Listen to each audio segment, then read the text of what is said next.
Buenos días a todos. Es una alegría estar aquí compartiendo con todos ustedes la palabra de Dios.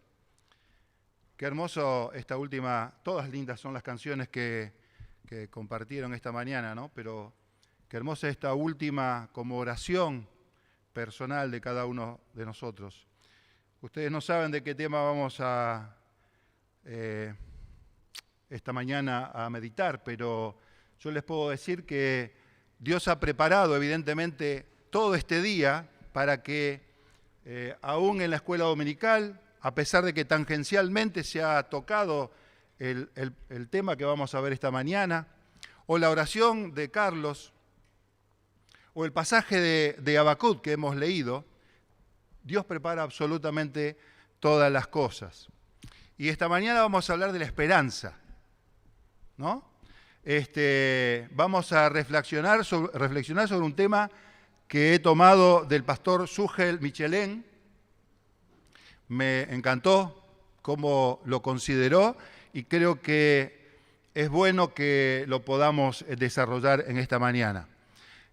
Vamos a leer algunos versículos del libro de Primera Pedro, del primer capítulo de Primera Pedro, aunque vamos a centrar la reflexión específicamente en el versículo número 13 de este capítulo número 1 de Pedro. Así que, si les parece, les invito a abrir la Biblia en Primera Pedro, capítulo 1, versículo 13, vamos a leer hasta el 16 y después vamos a también leer algunos de los primeros versículos de este capítulo. Retengamos todo lo que dice este versículo 13. Por tanto, dice Pedro, ceñid los lomos de vuestro entendimiento, sed sobrios y esperad por completo en la gracia que se os traerá cuando Jesucristo sea manifestado. Como hijos obedientes, no os conforméis a los deseos que antes teníais estando en vuestra ignorancia, sino como aquel que os llamó es santo, sed también vosotros santos en toda vuestra manera de vivir, porque escrito está, sed santos, porque yo soy santo. Si leemos desde el principio del capítulo, podremos ubicarnos en el contexto en el que estaban viviendo aquellos hermanos a los cuales Pedro dirigía la carta. Y dice el versículo 3 y 4, bendito el Dios y Padre de nuestro Señor Jesucristo, que según su grande misericordia nos hizo renacer para una esperanza viva, por la resurrección de Jesucristo de los muertos, para una herencia incorruptible, incontaminada e inmarcesible, reservada en los cielos para nosotros. En estos primeros versículos, Pedro ha venido describiendo la obra de gracia que el Señor ha hecho a nuestro favor, la cual nos hace renacer, dice, para una esperanza viva. Para una esperanza viva. Y en el versículo 1 de este capítulo, vean ustedes a quién dirige Pedro la carta. Dice que se la dirige a los expatriados de la dispersión en el Ponto, Galacia, Capadocia, Asia y Bitinia. Evidentemente, a muchos hermanos distribuidos en distintos lugares, ¿no? Y aquí los describe. Pero habla de expatriados. Y ustedes saben, expatriado es aquel que se va por su propia voluntad porque algo no le gusta en el lugar donde está o porque es obligado a ir. Nosotros en este país conocemos muchos que han sido expatriados tiempos atrás, ¿no? Y algunos que por sus ideas también se van ahora. Entonces, pero cuando uno se va, añora la patria, ¿no? Nosotros, los latinos, somos muy acarenciados y nos gusta el lugar donde estamos, donde hemos nacido, donde nos hemos desarrollado. Por lo tanto, estos hermanos evidentemente tampoco la estaban pasando nada bien, porque estaban en un lugar que no era el propio. Y dice en la segunda parte del versículo 6, aunque ahora por un poco de tiempo, si es necesario, tengáis que ser afligidos en diversas pruebas. No la estaban pasando bien. Pero ahora en el versículo 13, el apóstol Pablo comienza una serie de exhortaciones que se derivan de lo expresado en estos primeros 12 versículos de la carta. ¿Por qué Pedro los está exhortando? Eran hermanos que tenían conocimiento de la palabra, pero en algo estaban fallando. Evidentemente habían perdido la brújula, aquello que los guiaba a un lugar determinado. No es suficiente entonces que tengamos un entendimiento adecuado de las doctrinas bíblicas. Este conocimiento adecuado debe ir acompañado por una vida que sea consistente y consecuente con lo que nosotros decimos creer. Si no queda todo acá en el conocimiento, si eso no lo expresamos en nuestra vida cotidiana, evidentemente algo está fallando.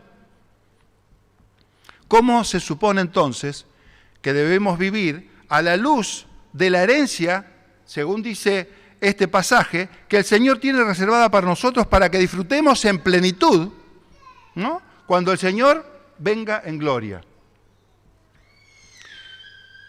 Dice este versículo 13, comienza este versículo 13 diciendo, por tanto, es decir, a estos hermanos y a nosotros también, por tanto, por todo lo que les dije en estos primeros versículos, en estas primeras frases que les he dicho acerca de la gracia venidera, por todo esto, ustedes van a tener que llevar a cabo o poner en práctica todas estas cosas que les voy a decir ahora. Y se las dijo Pedro a estos expatriados en esos lugares. Y nos la dice Pedro hoy a nosotros aquí.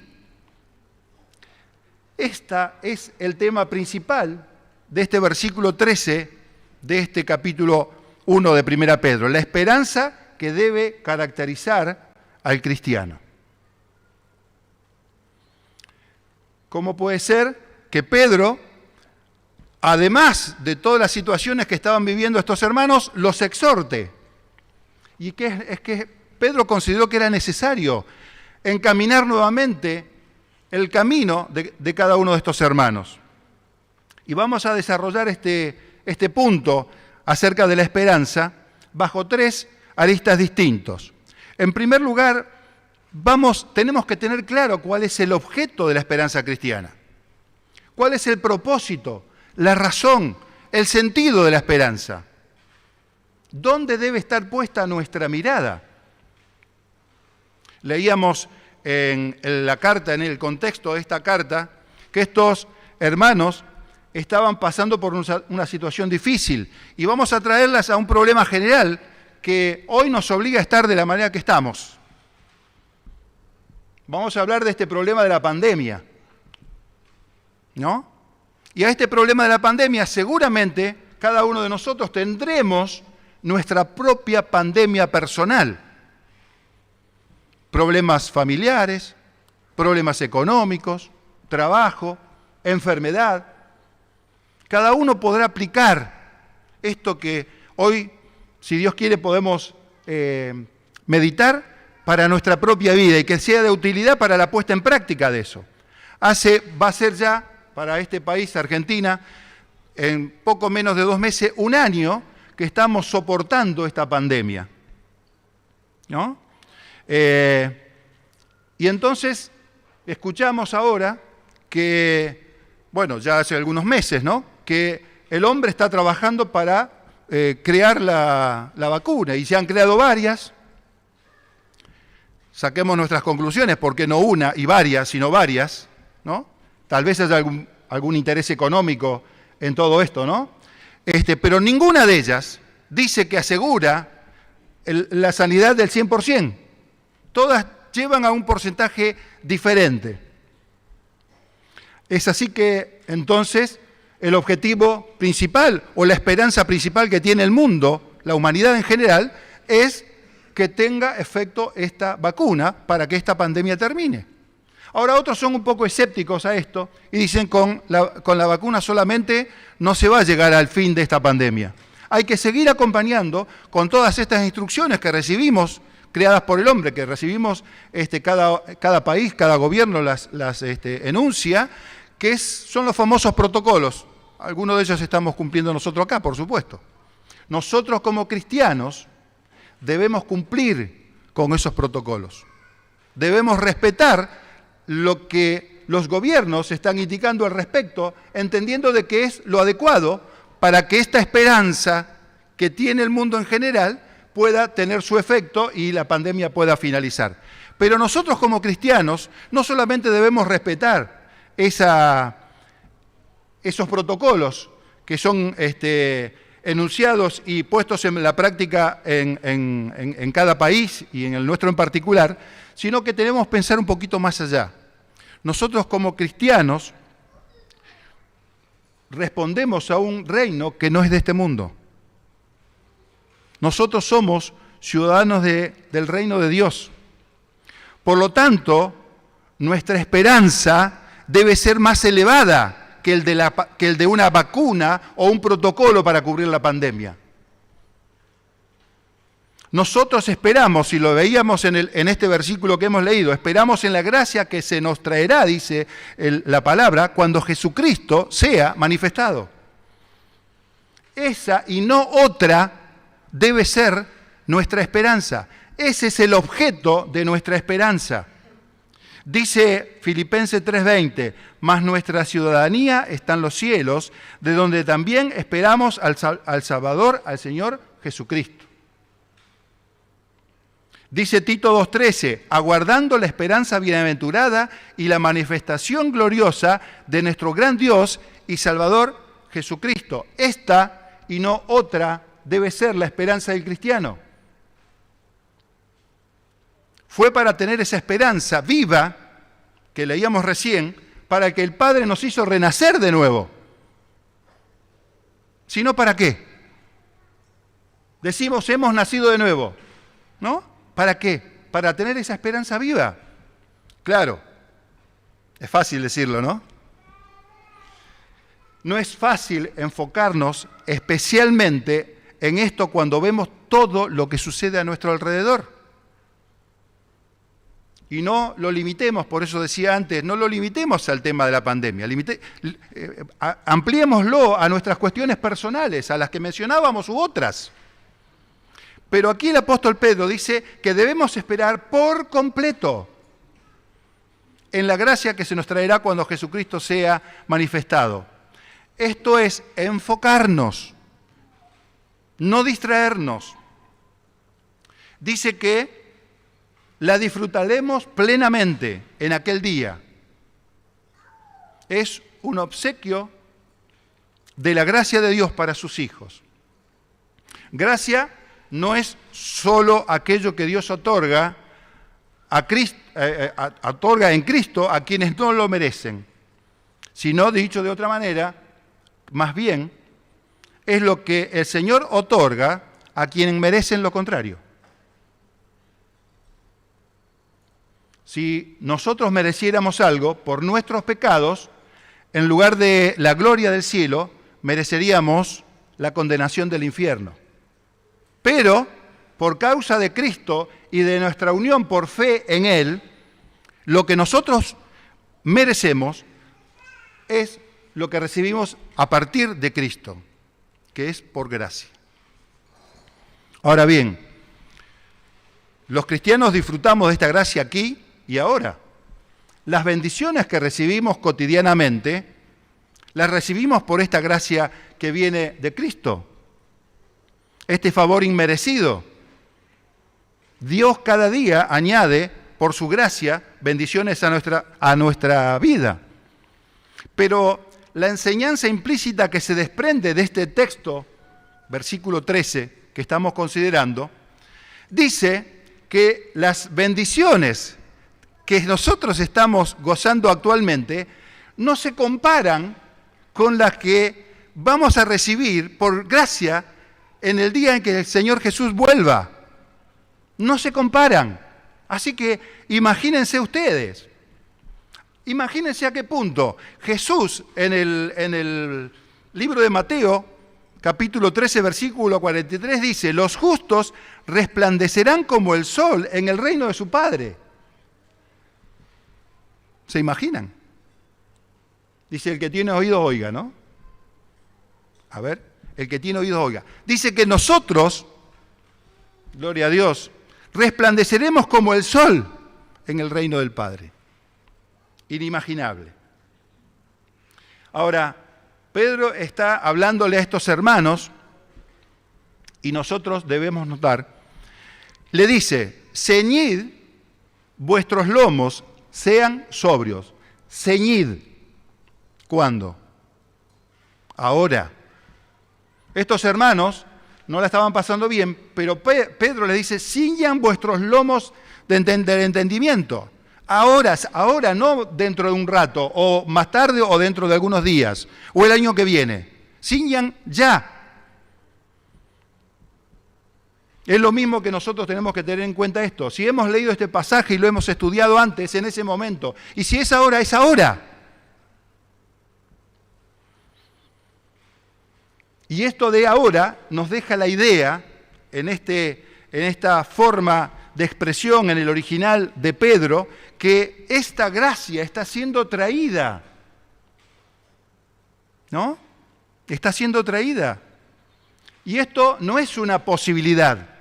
Bueno, a lo mejor, capaz que cuando Cristo vuelva, nos da esa... No, es una certeza. Pablo mismo, en Romanos capítulo 13, versículo 11, dice: ahora está más cerca de nosotros nuestra salvación que cuando creímos. La noche está avanzada y se acerca el día. Hoy está más cerca que ayer. Mañana va a estar más cerca que hoy. Y así sucesivamente. ¿No? La segunda venida de Cristo será un evento glorioso para todos los hijos de Dios, los que vivamos o los que hayamos partido en el Señor en ese momento. Por eso Pablo también en Tesalonicenses dice: tampoco queremos, hermanos, que ignoréis acerca de los que duermen, para que no os entristezcáis como los otros que no tienen esperanza. Para todos. Qué bueno es que nosotros tengamos ese objeto bien marcado y claro en nuestra vida, ¿no? Para que no nos desviemos, a pesar de la pandemia, la enfermedad, el problema económico y todo lo demás, ¿no?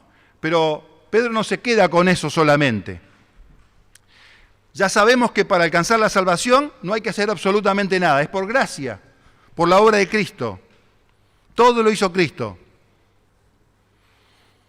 Ahora bien, esto no significa que tenemos que quedarnos en forma pasiva, esperando que el Señor vuelva. Algo tenemos que hacer. Y ahora veremos, en relación a la esperanza, si es que debemos o no debemos hacer nada. Algo así como pensar que cuando un estudiante va a rendir un examen, como es cristiano, deja todo en las manos de Dios. El libro cerrado, se va a presentar al examen y dice: total, Dios es mi Señor y me va a ayudar. ¿Y cómo le va a ir en ese examen? No creo que le vaya muy bien, que digamos. En todo caso, si estudió y lo hizo conscientemente, le va a ir bien. Y tal vez el Señor le ayude a recordar algunas cosas que estudió y que en ese momento no se acordaba. Pero no va a ser el examen por él. Por eso digo, como cristianos algo tenemos que hacer. No para salvarnos, ya lo hizo Cristo. Cuando uno habla del deber de la esperanza, a muchos le puede chocar. ¿Cómo? La esperanza es una virtud, ¿no? ¿Por qué el deber de la esperanza? ¿Acaso tenemos obligación de tener esperanza? Podemos decir entonces que si un hijo de Dios ¿Está perdiendo de vista la esperanza? ¿Está faltando alguno de sus deberes? Vayamos un poco más profundo a esto. ¿Ustedes conciben a algún cristiano que no tenga esperanza? Pedro nos habla en este pasaje de manera imperativa. Dice, esperad. Por completo agrega, ¿no? Pero dice, esperad. Y esperad no es estar ahí sentado sin hacer nada. Es una acción. Esto de la esperanza no es algo, diríamos, que tiene que ver con las emociones. Como ando bárbaro, levanto los brazos, estoy de 10, entonces lo hago porque tengo esperanza que en esta segunda venida las bendiciones que hoy recibo van a ser migajas con relación a las que voy a recibir. No. Por eso es que debemos tener esperanza. Debemos decidir esperar. Está dentro de nuestra voluntad hacerlo. Pedro no solo le da este carácter imperativo al pasaje, sino que además nos deja la idea de que es urgente. Porque la esperanza no es un lujo que el cristiano se puede dar de tener o no tener. La Biblia nos presenta a la esperanza como un elemento vital en la vida del cristiano. Dice 1 Corintios 13:13, y todos lo deben recordar tal vez de memoria. Y ahora, dice Pablo, permanecen la fe, la esperanza y el amor. Estos tres, pero el mayor de ellos es el amor. Ahora, lo último que dice no invalida lo anterior. Dice estos tres, la fe, la esperanza y el amor. Podríamos decir, de hecho, que en la práctica cristiana en realidad es esperanza en acción. La práctica cristiana, lo que nosotros debemos hacer en forma cotidiana, es la esperanza que nosotros tenemos en esta segunda venida en acción hoy. Es porque nosotros, en algún momento de dificultad, tenemos esperanza de que vamos a superarla. Nos hacemos de coraje porque tenemos la certeza que al final de esa dificultad la vamos a superar, sea la cual fuere. La esperanza nos da una perspectiva correcta del verdadero valor de las cosas. Nos ayuda en nuestra lucha contra el pecado. Nos mantiene corriendo la carrera, como dice el apóstol Pablo, a pesar de los obstáculos, pandemia, enfermedad, problema económico. Esta esperanza nos mantiene en carrera. Y el Nuevo Testamento particularmente nos da muchos pasajes haciendo énfasis acerca de este tema de la esperanza. Yo les voy a leer algunos de ellos y tienen que ver con esto que estamos diciendo. Por ejemplo, Romanos 15:4 dice, porque las cosas que se escribieron antes, para nuestra enseñanza se escribieron, a fin de que por la paciencia y la consolación de las Escrituras tengamos esperanza. Si tenemos la Biblia aquí en nuestra casa, en donde la tengamos, en el lugar de trabajo, no sirve tenerla cerrada, ¿no? Si venimos a la iglesia o escuchamos por internet la predicación o la clase de la escuela dominical, debemos prestar atención, estar enfocados, que todo esto que estoy aprendiendo en cuanto al conocimiento de Dios tiene que ver con esa esperanza gloriosa, que es la gracia mayor que voy a recibir cuando Cristo vuelva en gloria. Dice Romanos 15:13, el Dios de esperanza os llene de todo gozo y paz en el creer, para que abundéis en esperanza por el poder del Espíritu Santo. Además nos da la ayuda, la presencia del Espíritu Santo para que lo podamos hacer. Efesios 1:18 dice, alumbrando los ojos de vuestro entendimiento para que sepáis cuál es la esperanza a que Él os ha llamado y cuáles las riquezas de la gloria de su herencia en los santos. Primera Tesalonicenses 5:8, pero nosotros que somos del día, salvo que no lo seamos, pero nosotros que somos del día, seamos sobrios, habiéndonos vestido con la coraza de fe y de amor y con la esperanza de salvación como yelmo. También habla de sobriedad el apóstol Pedro en este pasaje. Y finalmente, en este pasaje de 1 Juan 3:3 dice, y todo aquel que tiene esta esperanza en Él se purifica a sí mismo, así como Él es puro. Ahora, el apóstol Pedro nos dice algo más acerca de ese deber que tenemos los cristianos de cultivar la esperanza. No se trata únicamente de esperar, sino, decía, de esperar por completo. Y este término agrega a la esperanza cristiana certeza y continuidad, no condicionada por las emociones. Y esto ya lo vimos en algunos pasajes de los que hemos repasado recién, pero no era una idea solo de Pedro. El apóstol Pablo, por ejemplo, en Filipenses 3:14 dice, prosigo a la meta, al premio del supremo llamamiento de Dios en Cristo Jesús. Evidentemente Pablo tenía claro que había una meta y que no importaba lo que pasara a su alrededor y le pasara a él proseguía a la meta con toda seguridad de dónde estaba la meta.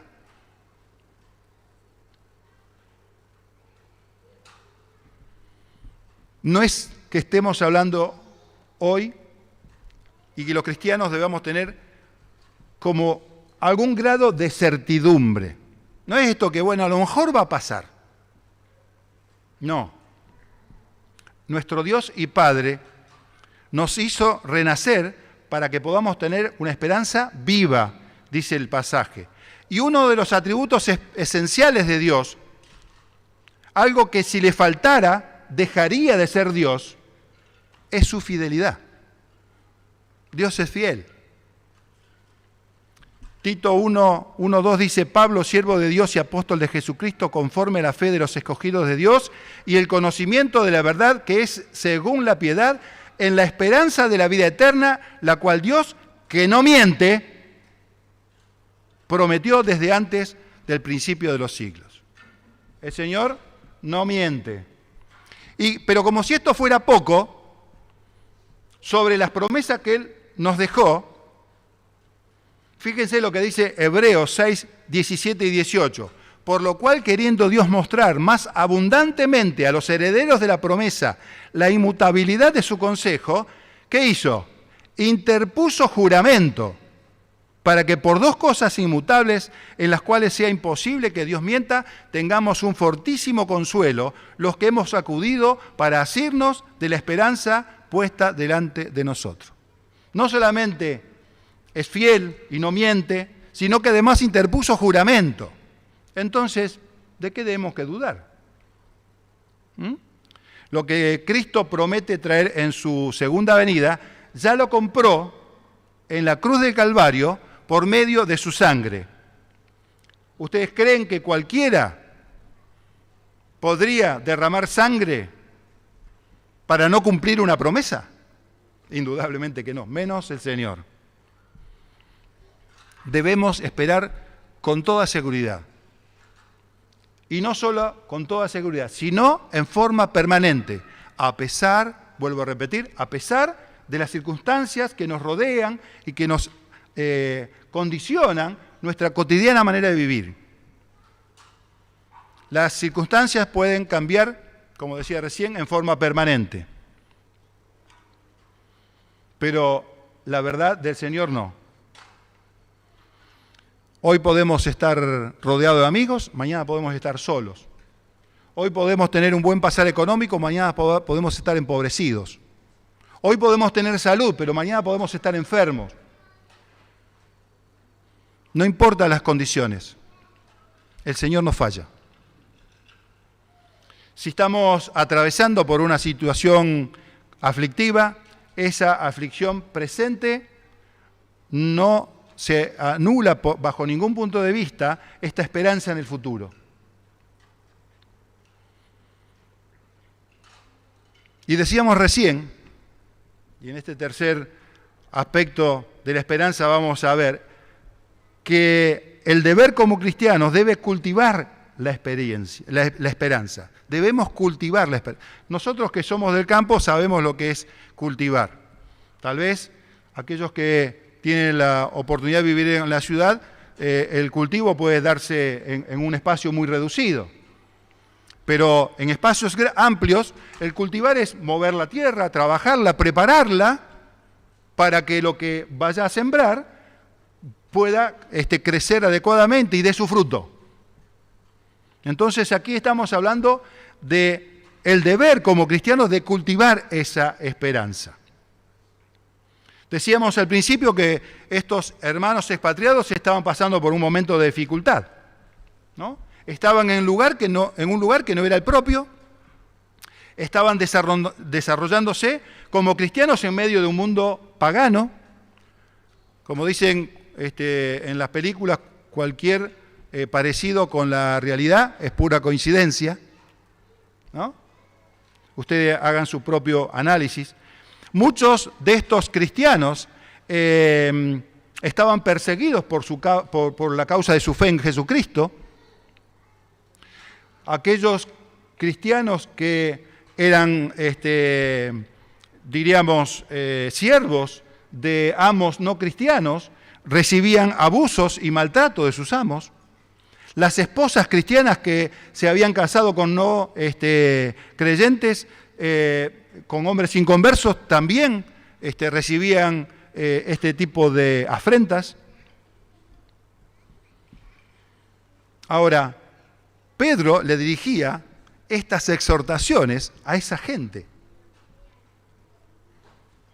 Algo pareciera que como que estuviera fuera de lugar. ¿Cómo es posible que además de lo que estaban pasando, todavía se les dijera, ustedes tienen que reflotar, si no es así, si han perdido el rumbo, tienen que direccionarlo nuevamente a esta esperanza de vida?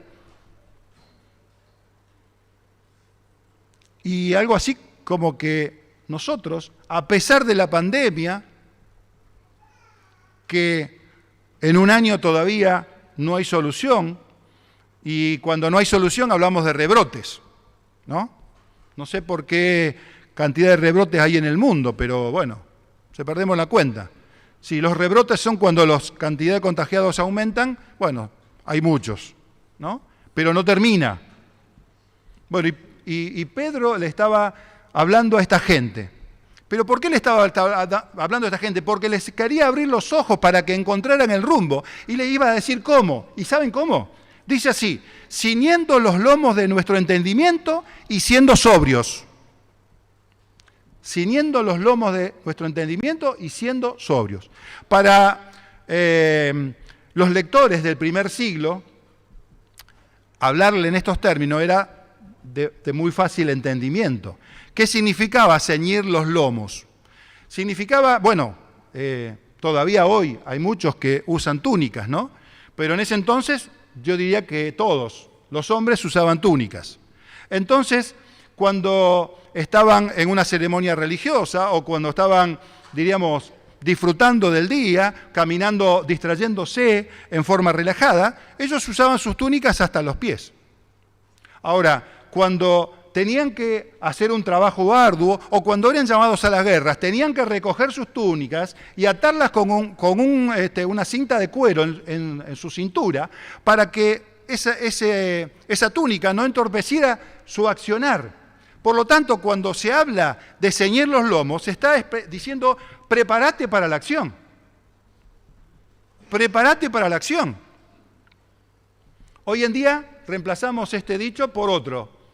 Hay que ajustarse los cinturones, ¿no? Para ser diligentes y determinados en lo que tenemos que hacer. Este término de ceñir los lomos fue utilizado por el mismo Señor en la referencia a la segunda venida. En Lucas 12:35 dice, estén ceñidos vuestros lomos y vuestras lámparas encendidas, y vosotros sed semejantes a hombres que aguardan a que su Señor regrese de las bodas, para que cuando llegue y llame, le abran enseguida. Estén atentos. Como cuando los profes nos hablaban en la escuela. ¡Ey, ey! Despierten. Estén atentos. ¿Qué es lo que Pedro entonces le está queriendo comunicar a estos hermanos y a nosotros hoy acerca de ceñir los lomos de nuestro entendimiento? Entendimiento. No estaba hablando de las túnicas, la figura era una túnica.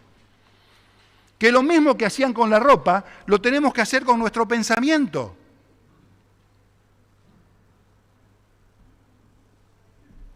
Así como los hombres no debían dejarse la túnica suelta, así tampoco debemos dejar que nuestros pensamientos divaguen de aquí para allá. Y si prendemos la tele, ya sabemos lo que pasa, ¿no? No digo que no la prendamos. He escuchado a algunas personas que, aún no siendo creyentes, dicen, no, cuando fui al peluquero, me dice, no, yo cuando termino de trabajar, ceno y qué sé yo, y me pongo una película. A lo mejor la película que ve peor que lo que ve en el noticiero, pero el noticiero no ve. Por ejemplo, ¿no? No digo que no ve noticiero, tenemos que estar enterados de las cosas. Pero, ¿se entiende? Que nuestra mente no divague de aquí para allá, que la circunstancia que nos toca vivir hoy no nos haga perder de vista el objeto de la esperanza. Debemos tener nuestros pensamientos enfocados en la segunda venida de Cristo, de modo de estar listos hoy para la acción, preparados para hacer la voluntad de Dios. No olvidemos que como cristianos nosotros somos extranjeros y peregrinos en esta tierra. Por lo tanto, debemos estar preparados para salir de este lugar y encontrarnos en el lugar que quisiéramos seguramente estar, aunque nos tire como seres humanos que somos y en nuestra debilidad. Bueno, yo quiero vivir todos los años que pueda. Ojalá Dios quiera así, pero va a ser voluntad de Dios. ¿Saben por qué? Porque Él tiene un propósito para su vida y Él va a querer que usted lo cumpla. Cuando distraemos nuestro pensamiento, ¿saben lo que pasa? Perdemos de vista nuestra esperanza. Fíjense lo que dice Pablo en Colosenses 3, 1 y 4. Si pues habéis resucitado con Cristo, buscad las cosas de arriba, donde está Cristo sentado a la diestra de Dios. Poned la mira en las cosas de arriba, no en las de la tierra, porque habéis muerto y vuestra vida está escondida con Cristo en Dios. Cuando Cristo vuestra vida se manifieste, entonces vosotros también seréis manifestados con Él en gloria. Si queremos cultivar la esperanza cristiana, hay algo que nosotros tenemos que hacer en nuestro proceso de pensamiento. Pero Pedro no se queda con eso solamente. Dice además que seamos sobrios. Pedro nos está dando la idea de que tengamos una mente clara, estable, bien balanceada, en su sano juicio. Porque ser sobrios nos da una perspectiva adecuada de las cosas. Las que son feas y que no queremos pasar, la vamos a ver como fea y la vamos a ver como que no las queremos pasar, aunque la debamos pasar, porque ha sido la voluntad de Dios, porque esa es la forma que también el Señor tiene para adecuar nuestro carácter. No tenemos que los cristianos ser escapistas en momentos de dificultad, es decir, me escondo porque esto que está pasando no lo puedo soportar. No necesitamos, como muchos en el mundo, escaparnos a través del alcohol, de las drogas o de los excesos de placeres y diversión. No estoy diciendo que no tenemos que tener placer y que no tenemos que tener diversión. Estoy hablando de los excesos. Cuando el alto porcentaje de nuestro día se ocupa en estos excesos, perdemos esa sobriedad y nuestra mente divaga por cualquier lado. Seguramente por el lado al cual le estamos dedicando demasiado tiempo. Debemos mantener nuestra sobriedad mental viendo las cosas tal cual son.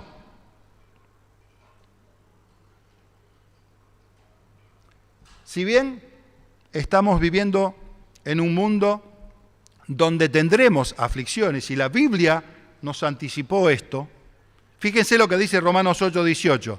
Dice que las aflicciones del tiempo presente no son comparables con la gloria venidera que en nosotros ha de manifestarse. Diríamos entre nosotros, ¿qué más queremos, no? Así que necesitamos, para traer paz y tranquilidad a nuestras vidas, una mente clara, estable, bien balanceada, una mente que esté en su sano juicio. Así es como nosotros los cristianos debemos cultivar la esperanza cristiana. La esperanza es fundamental en la vida cristiana. Una virtud que todo creyente debe cultivar. Pero eso solo es posible si desarrollamos una forma bíblica de pensar.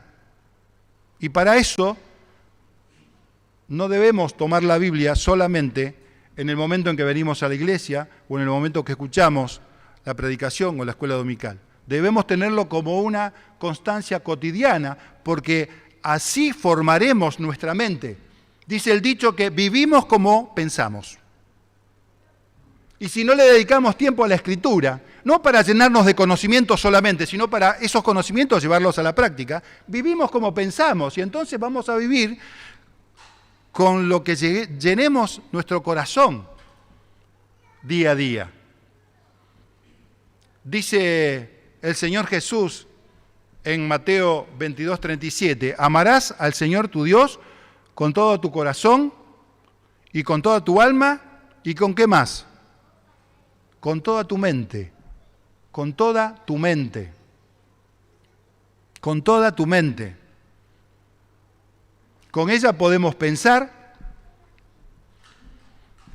comprender las cosas, entender las Escrituras. Con ella podemos recrear el pasado y también imaginar el futuro. ¿En qué cosas pensamos? ¿Estamos llenando nuestra mente de las Escrituras para formar nuestra manera de pensar? Y ya finalizando, ¿podemos decir lo que decía el salmista en el Salmo 119:11? En mi corazón he guardado tus dichos para no pecar contra ti. En mi corazón he guardado tus dichos. Tus dichos son la palabra de Dios, para no pecar contra ti. Que el Señor nos ayude a cultivar de esta manera nuestra esperanza cristiana para enfrentar las dificultades, las de la pandemia o la que fuere, con coraje, y las aflicciones con contentamiento, sin importar las cosas que se nos interpongan en el camino, que nos creen dificultad, porque de esa manera no vamos a perder el objetivo principal, que es esta venida del Señor en gloria y la gracia que sobreabundará a la que ya recibimos hoy. Para nosotros, pero también para que nos vean aquellos que no conocen y no tienen a Cristo en su corazón, para que ellos también puedan interesarse el por qué nosotros somos como somos. Si no nos ven diferentes, estamos en un problema, algo está fallando en nosotros. ¿Se entiende? Si no nos ven diferentes, algo está fallando en nosotros, no en ellos, en nosotros. No es que ellos no se interesen, nosotros no hacemos nada para que ellos se interesen. Y sería importante que cultivemos esta esperanza viva para que ellos se interesen y para que nos den la oportunidad entonces de presentarles el Evangelio y ellos también tengan la posibilidad y se apropien de esta esperanza viva. Que el Señor añada su bendición a esta su palabra. Espero haber interpretado correctamente lo que dice el Señor a través del apóstol Pedro, lo que trató de explicar este pastor que le hacía mención al principio, como para que nosotros podamos llevar a la vida práctica este pequeño versículo 13 del capítulo 1 de 1 Pedro. Nos ponemos de pie y vamos a terminar con una oración. Señor amado, te damos infinitas gracias, oh Padre Celestial, por la obra preciosa de nuestro Señor Jesucristo, porque tú le has permitido a Él pasar por ese sacrificio a favor nuestro. Gracias, oh Padre Celestial, por esa obra preciosa que está dada a favor nuestro. Pero muchas gracias te damos además porque sabemos que el Señor Jesucristo vendrá pronto y vendrá a buscar a su pueblo, a los que viven y a los que descansan en ti, Señor. Padre Celestial, que esa gracia preciosa que sobreabundará en ese momento para cada uno de los cristianos pueda ser la esperanza viva que nosotros tengamos como objeto y que la cultivemos diariamente a través de tu palabra con la ayuda de tu Espíritu Santo. Gracias por este tiempo que hemos podido compartir. En el nombre de Jesús. Amén.